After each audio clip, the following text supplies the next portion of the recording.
Everybody, welcome back to this Yokomo SD9 Sport kit build. Today we're going to install the motor and the servo into the chassis. Let's get started. So in the first video I talked about how I harvested this ESC and motor combo from my two-wheel drive buggy, and I'm going to put it into the SD9 here. And this is a 17.5 Spec motor, and this is a XR10 just stock ESC. First thing I'm going to do is to cut the wires. I only need about 1/3 of this length wire, and the orientation is going to be the other direction. Plus these are really awful solder joints that I did. Okay, so first step, we need the content of bag 6. And it looks like we're going to be putting this onto the motor. It's going to be the middle hole and that hole right there.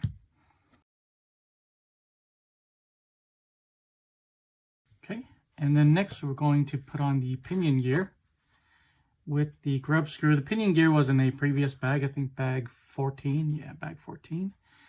And it's going to, if you've never installed a pinion gear before, there's a hole here. It's a threaded hole, and it's going to take this set screw right here, and that part needs to line up with the flat part of the shaft right there. There's a flat part right there. Okay, then I'm going to line it up and check out the gear mesh, how we're doing. So I lined up the pinion gear with the spur gear, and I figured out that the pinion gear needs to be right around there. About 6.8 millimeters from here to the edge of the pinion gear. I'm going to drop it in. Okay. And when you drop it in, if you get it all the way down, the pinion gear is going to be a little bit lower than the spur gear. But you can see I have good alignment right there. And we don't want to over tighten this. All right, next we're going to put in the motor clamp, and that goes with this comb here facing the spur and pinion gear away from the motor, and we're just going to try to drop it straight down.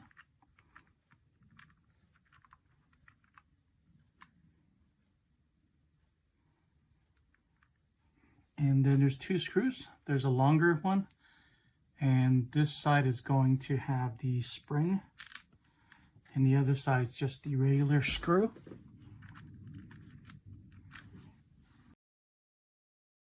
Okay, I'm not going to tighten that too much. This side is going to be the tensioner. That's why the spring is there. And I'm just going to check gear mesh. I will do the paper method. All we need is a thin strip of paper, and we're just going to put that in between the gears and then turn the gears. And if the paper can pass through without being torn apart, ripped in half, then you have a good gear mesh, and I think mine is going to be fine. Just like that. Let's move on to the servo. For this part of the build, we're going to need the contents of bag 7. So first thing we're going to do is get the servo out. I have here a ProTek PTK 130SS. This is a high-speed motor, and I think that's important for a touring car that I'm going to use for racing, to have a fast servo. So let me take this out of the box. Depending on which servo you're going to install, next part might be a little bit different. There are 3 of these servo horn lowers here, and they correspond to different teeth on the servo right there. And we need to figure out which one I have. I think this is going to be a 25, but I don't see them labeled on the saver here, so it's not that one. It's not that one. Okay, it's going to be, looks like it's going to be this third one. So let me cut this one out. All right, got it. Okay, there are 2 servo horn uppers here. It says to use the shorter one, so it's going to be this one down here. And we're going to need this piece right here, which I think is this. And we need the spring, which is right there. So let's put that together along with the ball stud. Okay, we have all the pieces here to put the servo together. I'm going to start with the spring and this piece, and all we're going to do is squeeze this together a little bit and get it just small enough to fit into the spring. And then we're going to, there's an index here, there's a notch there, and going to make sure that notch meets that right there. So if you go at it at an angle rather than just straight down, it's a little bit easier. Just like that. There we go. So before we set the servo horn onto the servo, we want to make sure it's centered. Easiest way to do that is obviously to plug it into your ESC and receiver and give it power, and it should automatically reset to center. I'm not going to do that. I recently bought this servo tester. It hooks up to a regular 2S battery, and now all I have to do is plug in the lead, and the servo should reset. And I don't know if you heard it or not. That's off. You can see it turn. I don't know if you can see it. All right. And when I push that, it should return to center.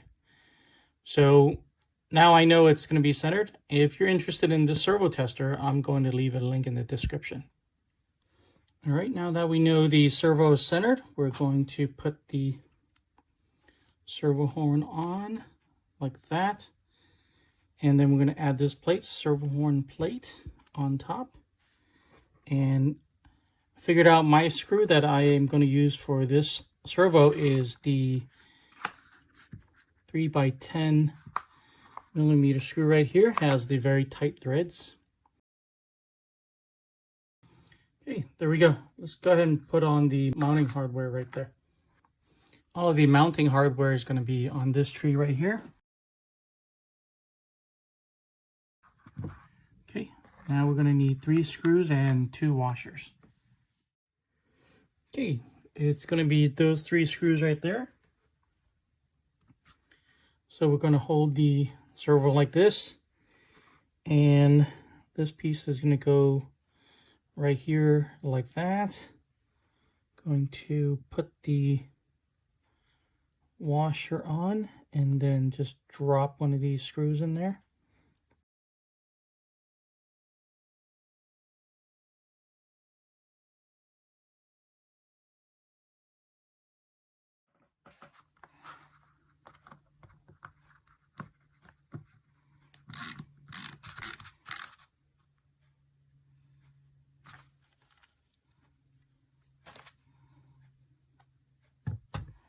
Okay, it's going to look like that when you're done.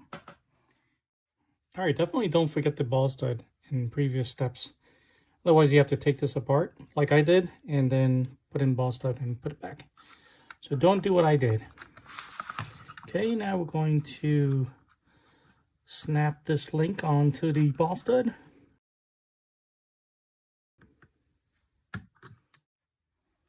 Okay, once we have the servo attached, I'm going to turn this over. And let's take a look at the holes that need to line up.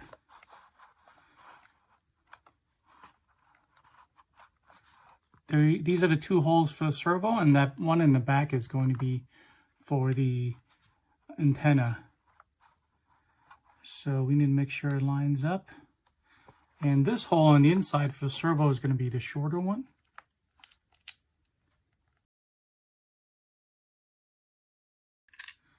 And then the antenna stand is going to be that hole right there. The antenna mount is going to be this piece right here. I don't plan on using an antenna, but I want that piece in there so I don't have a hole.